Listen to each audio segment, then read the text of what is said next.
Good morning, boys. Today we are going to talk about the hypertensive drug. This drug is responsible for to control the hypertension.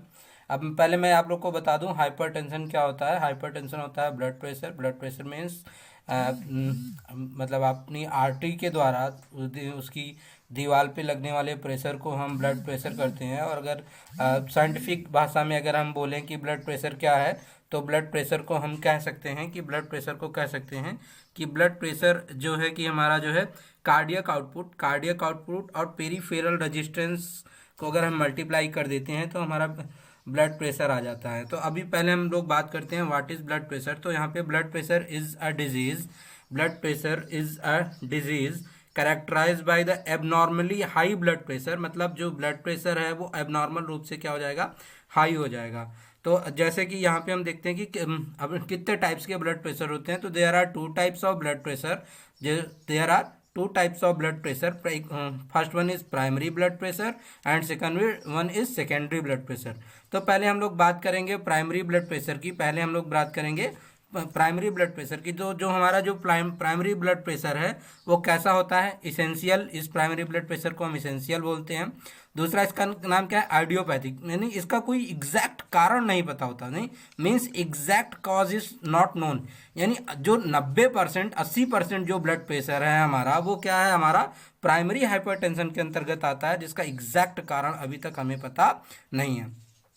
और जो दूसरा है हमारा क्या है, वो सेकेंडरी हाइपरटेंशन है। वो क्या है, हमारा सेकेंडरी हाइपरटेंशन है। और सेकेंडरी हाइपरटेंशन किसकी वजह से होता है, इंडोक्राइन सिस्टम, यानी जो हमारी अंतःस्रावी ग्रंथियां उसमें कोई प्रॉब्लम हो, या जो हमारा रीनल है उसमें किडनी सिस्टम है उसमें कोई प्रॉब्लम हो तो वो हो सकता है। और जो हमारा वैस्कुलर सिस्टम यानी ब्लड सप्लाई वाला जो सिस्टम है उसमें कोई दिक्कत आ जाती है तो भी हमारा ये सेकेंडरी हाइपरटेंशन हो सकता है। और सेकेंडरी हाइपरटेंशन कितने परसेंट होता है, ये ओनली 10 to 15% ही आपका सेकेंडरी हाइपरटेंशन होता है, नहीं तो सारा आपका प्राइमरी हाइपरटेंशन के अंतर्गत आता है।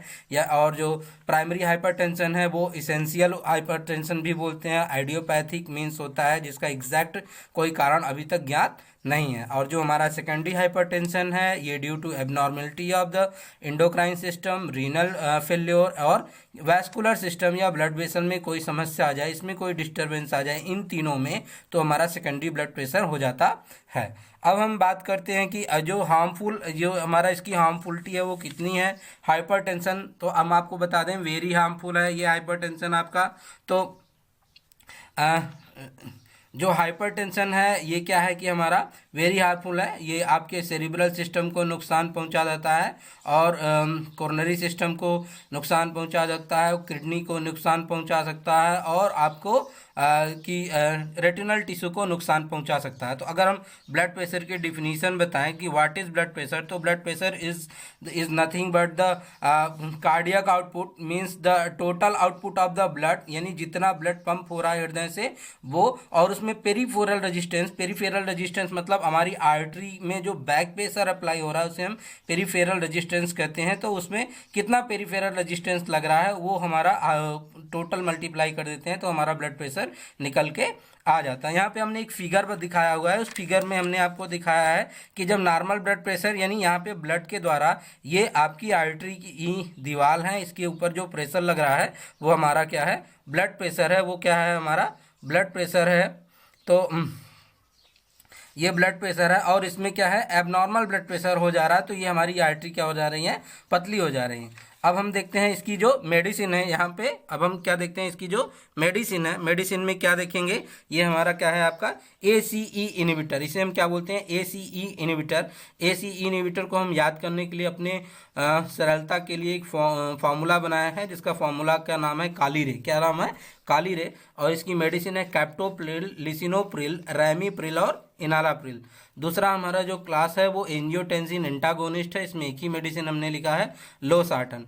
तीसरा जो क्लास है हमारा वो क्या है, कैल्शियम चैनल ब्लॉकर। इसमें जो मेडिसिन है वो हमारा nifedipine, felodipine, amlodipine, verapamil and diltiazem. और हमारा ये जो चौथा क्लास है ये है हमारा डायरोटिक्स। यहाँ हमने इसको डिटेल में एक्सप्लेन नहीं किया क्योंकि हमारा वीडियो बहुत बड़ा बन जाता है, इसलिए हम इसको बाद में इसको डिस्क्राइब करेंगे। फिर जो हमारा पांचवा क्लास रहेगा वो अल्फा एड्रेनर्जिक ब्लॉकर जो छठा क्लास रहेगा, बीटा एड्रेनर्जिक ब्लॉकर जो सातवां है वो सेंट्रल सिंपैथोलाइटिक्स हो जाएगा, और जो आठवां रहेगा हमारा वैसोडायलेटर रहेगा। तो टुडे हम जिसकी बात करेंगे वो रहेगा हमारा ACE इनहिबिटर। ACE इनहिबिटर रहेगा यानी एंजियोटेंसिन कन्वर्टेज एंजाइम इनहिबिटर। आज हम जो भी बात करेंगे ACE इनहिबिटर के बारे में ही बात करेंगे। तो चलिए हम आते हैं अपने इस फिगर के ऊपर। यहाँ पे हमने एक फिगर दिखाया हुआ है, इस फिगर को पहले आप लोग पूरा देख लीजिए। ये फिगर ऐसे है, इस तरीके से। अब हम इसको एक्सप्लेन करते जाएंगे। यहाँ देखिए ये क्या है आपका, ये कि आपका लीवर है, लीवर से आपका एंजियोटेंसिनोजन, लीवर से जो सिक्रीट होता है उसका क्या नाम है, एंजियोटेंसिनोजन। और यहाँ पे ये किडनी है, और किडनी से जो भी सिक्रीट होता है उसका नाम है रेनिन। अब किडनी में ये जो सेल होती है इसे जेजी सेल बोलते हैं या जक्स्ट्रा ग्लोमुलर सेल भी बोलते हैं। यहाँ से ये क्या निकलता है, रेनिन। तो एंजियोटेंसिनोजन रेनिन की उपस्थिति में एंजियोटेंसिन फर्स्ट में बदल जाता है, और ये एंजियोटेंसिन जो फर्स्ट है वो ACE एंजाइम की सहायता से एंजियोटेंसिनोजन सेकंड में बदल जाता है। अब ये एंजियोटेंसिनोजन किस चीज के लिए रिस्पॉन्सिबल होता है, ये एंजियोटेंसिनोजन रिस्पॉन्सिबल होता है एड्रिनल ग्लैंड से एक हार्मोन निकालने के लिए जिसका नाम होता है एल्डोस्टेरोन। और ये सिक्रीट कहाँ से होता है, एड्रिनल ग्लैंड से सिक्रीट होता है। और जो हमारा आप एंजियोटेंसिनोजन जो सेकंड है, इसका जो दूसरा काम क्या है, इंक्रीज वैसो कॉन्स्ट्रिक्शन, यानी जो ब्लड वेसल्स हैं उनकी कॉन्स्ट्रिक्शन को बढ़ा देगा, यानी जो हमारी जिसमें ब्लड फ्लो हो रहा है उसको सिकोड़ देगा। और दूसरा क्या है, यूरिन आउटपुट, यानी यूरिन का आउटपुट क्या हो जाएगा, घट जाएगा। यानी जब हमारी ब्लड की जो केशिकाएं हैं या ब्लड वेसल जो है वो सिकुड़ जाएंगी और यूरिन आउटपुट क्या हो जाएगा, घट जाएगा, यानी ब्लड का आयतन बढ़ जा रहा है, और जो है कि जो पाइप है वो जिसमें से ब्लड फ्लो हो रहा है वो क्या हो जा रही हैं, सिकुड़ जा रहे हैं, जिनकी वजह से ब्लड प्रेशर बढ़ जाएगा। और जो ये हमारा एल्डोस्टेरोन है, ये जो हमारा एल्डोस्टेरोन एक हार्मोन है, ये एक हार्मोन है, इसकी वजह से क्या होता है, इसकी वजह से क्या हो जाता है, एल्डोस्टेरोन की वजह से क्या हो जाता है कि सोडियम एंड वाटर रिटेंशन हो जाता है, सोडियम एंड वाटर रिटेंशन हो जाएगा। यानी शरीर में जब सोडियम और वाटर रुकेगा, यानी शरीर में जब क्या रुकेगा, सोडियम और वाटर रुकेगा, तो क्या होगा कि ब्लड का आयतन बढ़ जाएगा, और जब ब्लड का आयतन बढ़ जाएगा तो हमारा क्या होगा, ब्लड प्रेशर बढ़ जाएगा। तो हमारा क्या हो जाएगा, ब्लड प्रेशर बढ़ जाएगा, यहाँ टच ना, तो हमारा क्या हो जाएगा, ब्लड प्रेशर बढ़ जाएगा। अब हम बात करते हैं इसकी आगे क्या कौन सी कॉम्प्लिकेशन हो सकती है। तो जैसे हमारा ब्लड प्रेशर बढ़ा तो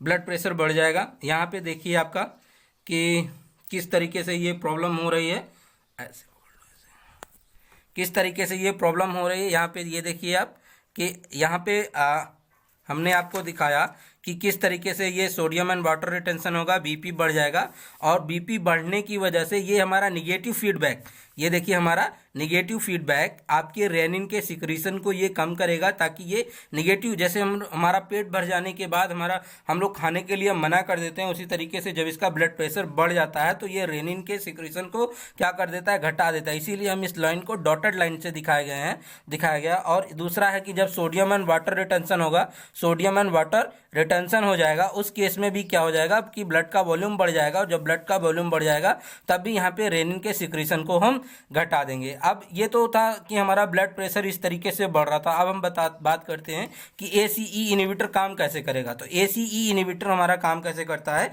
वो एंजियोटेंसिन फर्स्ट से एंजियोटेंसिन सेकंड में क्या कर देता है, जो ये आपका एंजियोटेंसिन फर्स्ट है और ये एंजियोटेंसिन सेकंड है, तो ये ACE जो है ये यहीं पे इस प्रोसेस को ब्लॉक कर देता है। वो यहाँ पे क्या कर देता है, इस प्रोसेस को ब्लॉक कर देता है। यहाँ पे क्या करेगा, इस प्रोसेस को ब्लॉक कर देगा, और इस प्रोसेस पे यहाँ पे जब ये ब्लॉक हो जाएगा तो एंजियोटेंसिन फर्स्ट से एंजियोटेंसिन सेकंड नहीं बन पाएगा, एंजियोटेंसिन फर्स्ट से एंजियोटेंसिन सेकंड नहीं बन पाएगा। और जब एंजियोटेंसिन सेकंड नहीं बन पाएगा तो हमारा ये आगे की प्रॉब्लम क्रिएट नहीं होगी। यानी आगे की प्रॉब्लम क्रिएट कहने का मतलब ये है कि एल्डोस्टेरोन हमारा नहीं बनेगा, एल्डोस्टेरोन हमारा नहीं बनेगा, और एल्डोस्टेरोन नहीं बनेगा तो सोडियम एंड वाटर का रिटेंशन नहीं होगा, सोडियम और वाटर का रिटेंशन नहीं होगा। और जब सोडियम और वाटर का रिटेंशन नहीं होगा,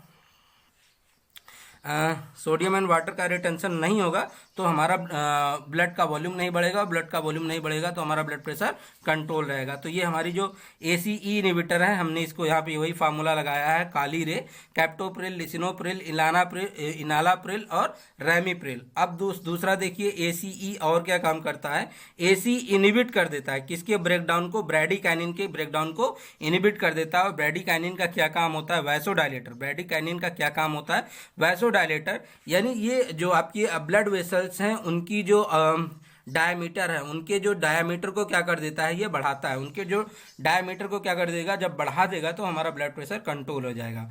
तो फिलहाल यहाँ पे मैं आप लोगों को ये फिगर पूरा एक बार में दिखा देता हूँ। अगर आप लोग चाहें तो इसका स्क्रीनशॉट ले सकते हैं इस तरीके से, और ये इस तरीके से आप ये पूरा फिगर इसको देख लीजिए, इसको लिख लीजिएगा, वीडियो रोक रोक के आप इसको लिख लीजिएगा, ठीक है। बाकी जो भी प्रॉब्लम होगी आप मुझे व्हाट्सएप या फ़ोन करके आप उससे पूछ सकते हैं, ठीक है।